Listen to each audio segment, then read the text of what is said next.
श्री रामनवमी पूजा सह मेला समारोह आज हमारे राय शिव मंदिर में रखा गया था।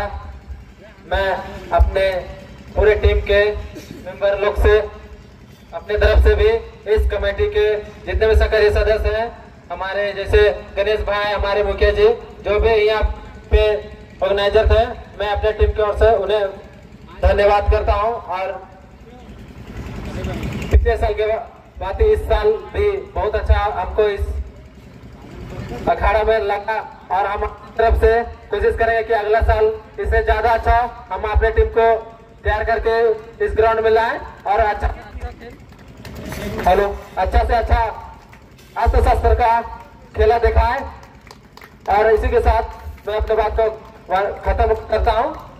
जय श्री राम।